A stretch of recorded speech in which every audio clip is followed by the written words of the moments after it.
भगवान बिरसा मुंडानि 150थि जोनोम सान बेखौ जनजाति गौरब दिवस हिसाबैहाय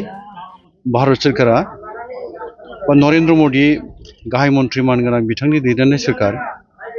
बिथांनि बिथोन बायदिहाय दुलाराय भारताव गंफ्रोमबो रायजोआव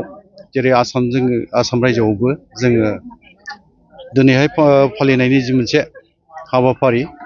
खुंथायनि जानानै जोङो बर' खसाय अनसाय गाव खुंथायनि जानानै दिनै फालिनो गिबि खेब बुंनांगोन फालिनो सिगांदों जोङो जों एसे आगोलाव बिथांनि मुङैहाय जोङो आलारि बाथि सावनानै बिबार माने दायनैसो जोङो बावबाय मान हिसाबैहाय दा बेनो बाथ्राया बेजों लोगोसे जोङो जोंनि आसामावबो उदांस्रिनि थाखाय जुजिलांनाय बा ट्राइबेल हारिनो बिहोमा होलांनाय जोंनि गेदेमा सुबुंफोरनोबो सोरखारा बिथोन होनाय बायदि आसाम सोरखारा बिथोन होदोंमोन जे ट्राइबेल दैदेनगिरिफोरनोबो हायोबा मान बावखानांगौ दा बे हिसाबै जोङो रुपनाथ ब्रह्म भीमद देउरि लोगोसे बड'फा उपेन्द्र ब्रह्मनो जोङो मुङावबो दिनैहाय बिबार बावबाय फुंबिलिनि बे गोथार समावहाय दा बाथ्रा बे भगवान बिरसा मुंडाया सोरमोन बबेनिमोन बे बाथ्राफोरखौ जोंनि बर' हारिनि बा आसामनि ट्राइबेल माहारि बुंनो थाङोबा गोबाङानो मिथिया जानो हागौ जोंबो गोदानैसो बिजेपिआ सोरखाराव फैनाय उनावहाय जे मोनसे खाबु होदों जाय गेदेमा सुबुंफ्रा ट्राइबेल हारिनि थाखाय बिहोमा होलांदों जिउ बावलांदों बे सुबुंफोरनि सायाव मोनथिनाय खाबु जोङो मोनाखैमोन नाथाय नरेंद्र मोदी मानगोनां गाहाय मन्त्रि भारत हादरनि गाहाय मन्त्रि बिथाङा बे खाबुखौ जोंनो होदों होनोबा बांद्राय बुंनाय जानाय नङा आरो आसामावबो डक्टर हिमन्त बिश्व शर्मा बिथाङा जोंखौ दैदेननानै बा जोंनो बिथोन होनानै जाय खामानिखौ मावहोदों बेनि थाखाय बिथांमोननो जोङो साबायखर बावथारनांगोन गुबैयैहाय बिरसा मुंडाया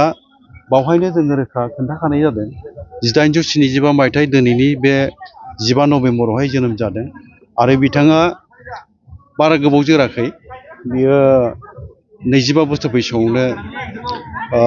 रांचीनि सेन्ट्रेल जेलावहाय जिउ जोबथाहांबोनो गोनां जानाय बे बाथ्रा ओरैनो बिथाङा 1900 मायथाइयावनो आरो 9 जुनावहाय जिउ गोमानांनो गोनां जायो दा बिथांनि सोमोन्दै दा दसे उनाव जोङो एसे गुवारै सावरायनायनि मोनसे हाबाफारि दङ बावहाय बाहागो लानाय जागोन दा बाथ्रा बेल' मानसिनि जिउखौथ' गोबां बोसोर दोननायजोंथ' सुनायनाय जायानो बेसेनखौ बिनि मावलांनाय खामानिनि सायावसो जोङो बेसेनखौ सुनायनाय जायो ओंखायनो बुंनाय जायो मेन lives in डिड्स not in years होननाय बाथ्राफ्रा बावहाय फैयो बड'फानि बाथ्राबो बावहायनो गोरोबो दा जायखि जाया बिथांमोना जाय बिहोमाखौ होलांदों बा ट्राइबेल हारिनि रैखाथि मोनथानो थाखाय हा हुनि धोरोम आसार खान्थिफोरनि गोबां बाथ्रा बेवहाय दङ सोलोंथाइनि बाथ्रा गोबां बेवहाय हाबनानै दङ दा बे बाथ्राफोरखौ जोङोहाय बयबो मिथिनांगोन खाबु लानांगोन आरो बिथांमोनहा जोंनि मोनसे बुंनांगोन लामा दिन्थिगिरिमोन आरो जोंनि थुलुंगानि फुंखा होननांगोन बिथांमोनखौ साफा दा जोङो हानायसेबां नाजालांनि जे फैगासिनो थानाय समावबो इयुन जोलैफोरनो जोङो बिथांमोननि मावलांनाय हाबानि सायाव जोङो बेखेवनानै बा फोरमायनानै रोखा खालामनानै बयखौबो मोनथिहोनांगोन आरो बयबो बिथांमोन बादि हारि माहारिनि थाखाय बा हादोरनि थाखाय जुजिनानै बिहोमा होलांनो हाथों बे मिजिंजों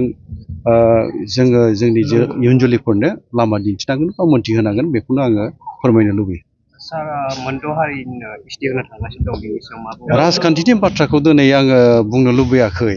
बे राजखान्थिनि बाथ्रा आरो गोजौआव मा जादों जायाखै बेखौथ' आं नैबेहाय थानानै बेखौ रोखाबो बुंनोबो आंनि थाखाय बेयो आंनि आवथायाव बेयो आं बुंनांगोन थिग जानाय नङा बायदि आं मोनो ओंखायनो आं बेनि सायाव आरो दिनैनि जि मोनसे बे बिरसा मुंडा भगवान बिरसा मुंडानि जोनोम सानावहाय आं राजखान्थिनि बे जेथो गोनां बाथ्राखौ बुंनानै आङो दैबर फोनांनो साना उनफ्राव माने रायज्लायजागोनखौ आङो नोंथांमोननो फोरमायबाय बेखिनि